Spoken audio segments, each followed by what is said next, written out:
Assalamualaikum teman-teman semuanya. Alhamdulillah hari ini kita bertemu kembali ya setelah, sudah berapa minggu ya saya tidak upload ke YouTube. Baik teman-teman, mahasiswa saya yang di UHAMKA salah satunya. Ini pada pembahasan kali ini saya akan menerangkan terkait dengan atau menjelaskan intercompany profit transactions plan asset. Ya, apa itu gitu ya. Jadi, apa sih, laba gitu ya. Laba yang berasal dari mana? Yang berasal dari transaksi antar perusahaan gitu ya. Dan perusahaannya ini memiliki hubungan hubungan afiliasi, memiliki hubungan afiliasi. Oke, kita langsung lanjut ke soal saja ya, bagaimana teknik-teknik dan cara pengerjaannya.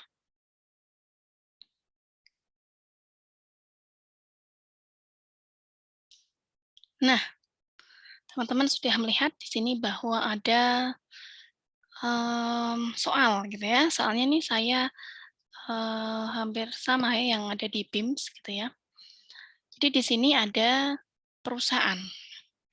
Perusahaan tuh dia parent ya, induk.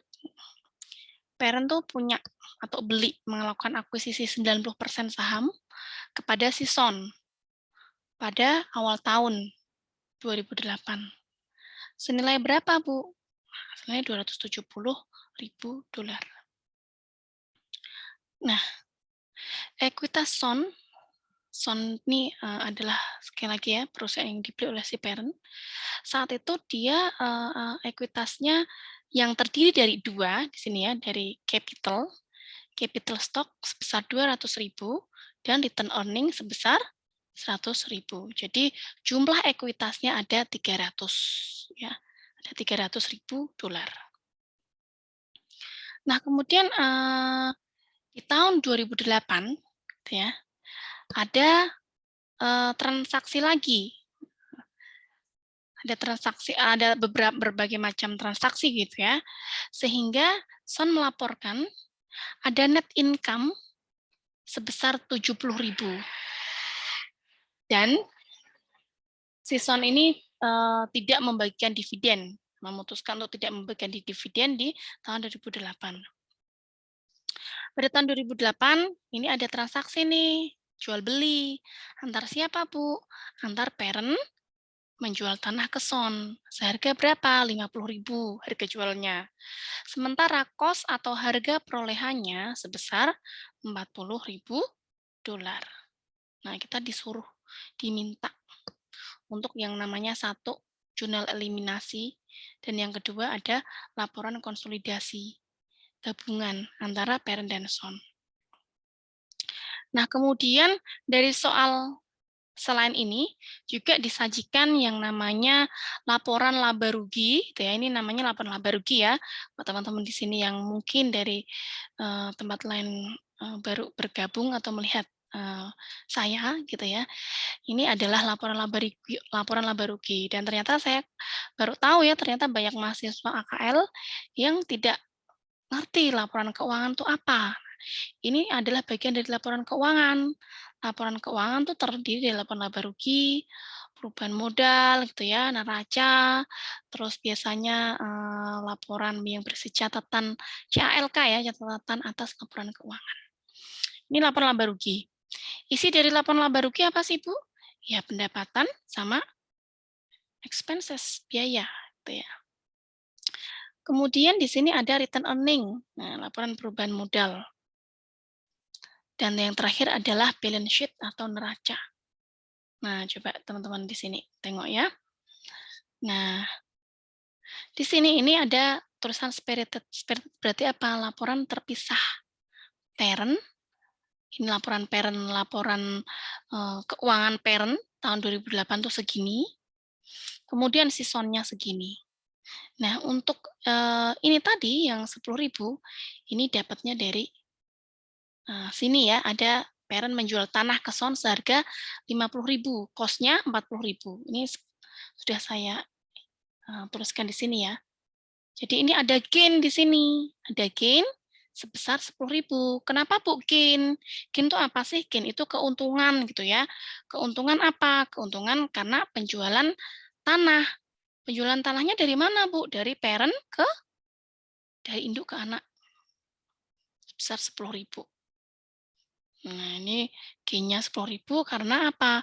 Karena harga perolehan atau cost-nya tanah 40.000, sementara harga jualnya itu adalah 50.000 atau ini dibeli sama si parent sebesar 50.000. Maka di sini muncul yang namanya parent tuh muncul di sini. Ada gain sebesar 10.000. Itu ya, teman-teman ya. Kemudian dari sini kita juga bisa tengok tuh apalagi ya yang bisa investment in S. Nah, jadi dari data yang ada di sini, data yang ada di tadi ya, keterangan ya, parent beli ini, kemudian son itu tadi melaporkan apa namanya net income-nya berapa, dia investasi berapa, itu dia tercatat semuanya di sini. Karena ini laporan keuangan terpisah. Nah, di sini tertulis nih investment in S 270.000 nih dari sini ya. 270.000. Nah, kemudian teman-teman ya,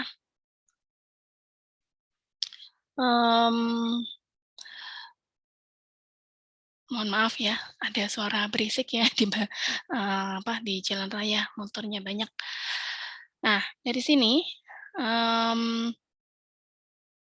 kita akan yang namanya melakukan jurnal eliminasi. Kenapa Bu dilakukan eliminasi? Iya dong, karena teman-teman ingat nggak? Dulu pernah saya jelaskan di YouTube juga di pertemuan-pertemuan awal AKL bahwa ada beberapa hal yang harus dienolkan, dieliminasi. Salah satunya adalah apa? Masih ingat nggak teman-teman? Ya, benar ya. Jadi penjualan, semua transaksi gitu ya, penjualan antara induk dan anak itu harus dieliminasi atau dienolkan. Terus kemudian apalagi? Piutang. Antara induk dan anak juga harus dilakukan eliminasi. Oke, kita langsung tengok ya ke jurnal eliminasi. Pertama, kira-kira yang mau dieliminasi apa nih kalau dari soal ini? Ya, benar ya. Ternyata yang akan dieliminasi adalah yang namanya gain. Gain-nya. Loh, kenapa Bu dieliminasi? Iya dong, kita tengok bahwa sekali lagi laba yang ada di itu tadi ya, laba yang ada di parent, laba yang ada di parent ya, itu atau laba yang ada di anak, ketika itu ada di laporan konsolidasi, maka itu melebur, maka itu harus dieliminasi. Kita langsung ke sini ya, ini jurnal eliminasi dan ini kita langsung ke sini. Ini laporan konsolidasi parent and son-nya. Kita tengok jurnal eliminasi, ya dibuat di sini gitu ya. Teman-teman sebelum mengerjakan untuk ke jurnal eliminasi, nggak apa-apa loh, langsung ke laporan konsolidasi, membuat ini juga, karena nanti di soal UAS-nya pasti akan ada soal-soal model seperti ini. Nah, caranya biar cepat, dari soal yang ada di sini, ini teman-teman disalin aja ke sini nih. Income statement sales, ya. Ini ya, ke sini. Kemudian semuanya dimasukkan ke sini, di copy paste ke sini. Ini sama kayak soal ya. Parent and son, ini sama kayak soal. Nah, ini sama. Nanti bedanya ada ini, NCI, beginning sama ending. Nanti akan saya jelaskan. Ini sekali lagi, ini dari catatan laporan keuangan spirited yang ada di soal. Ya. Kemudian satu-satu dulu ya. Jurnal eliminasi. Gain on sale of land. Ini semula berapa? Kita ingat tadi di soal, atau ini yang sudah ada di sini ya, laporan konsolidasi. Ini adalah 10.000. 10.000. Ini harus dilakukan apa? Dilakukan eliminasi. Kenapa, Bu? Kenapa? Karena, coba, akun kontrak dari gain on sale apa? Gain on sale of land adalah land. Land, kita tengok land di sini. Ya. Nah, land-nya berapa? 50.000. Padahal cost-nya sebenarnya harga perolehannya tadi berapa? 40.000. Jika gitu ya. Jika sekali lagi ini tidak dilakukan eliminasi, maka ini akan yang namanya di laporan konsolidasinya ini akan namanya overprice ya. Jadi kan harga sebenarnya itu kan 40.000 cost-nya. Dan tadi gain-nya adalah 10.000. Tapi gain ini tidak boleh dicatat di laporan konsolidasi. Kenapa? Karena sekali lagi ini adalah transaksi antara anak dan induk atau yang dia memiliki hubungan afiliasi. Sehingga ini gain on sale, ini jurnal eliminasinya di sini ya, gain on sale-nya adalah debit. Logiknya gimana, Bu? Kenapa gain on sale offline-nya debit?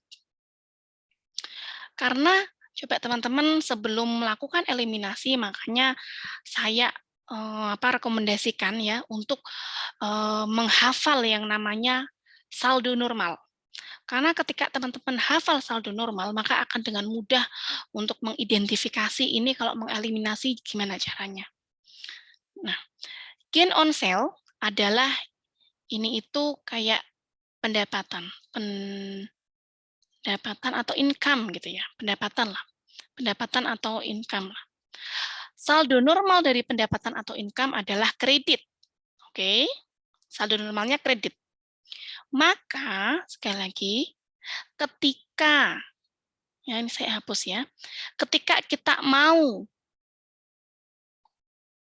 mengeliminasi, mengenolkan, maka tinggal dibalik yang semula kredit sekarang ke debit. Nah, kemudian kenapa, Bu? Akun kontranya adalah land. Akun kontranya land adalah ini tadi yang sudah saya sebutkan tadi. Sekarang saya ulangi lagi. Land. Kenapa land? Karena ini untuk menghapus ya land yang sebenarnya itu memang harganya adalah 40.000. Kita tidak boleh mengakui sebesar 50.000 karena ini sekali lagi penjualannya adalah antara induk dan anak. Oke, gampang kan teman-teman? Sekarang kita ke jurnal eliminasi yang kedua. Caranya lihatnya dari sini nih. Apa saja yang mau dieliminasi ya? Di soal tuh mesti di state di sini. Yang kedua,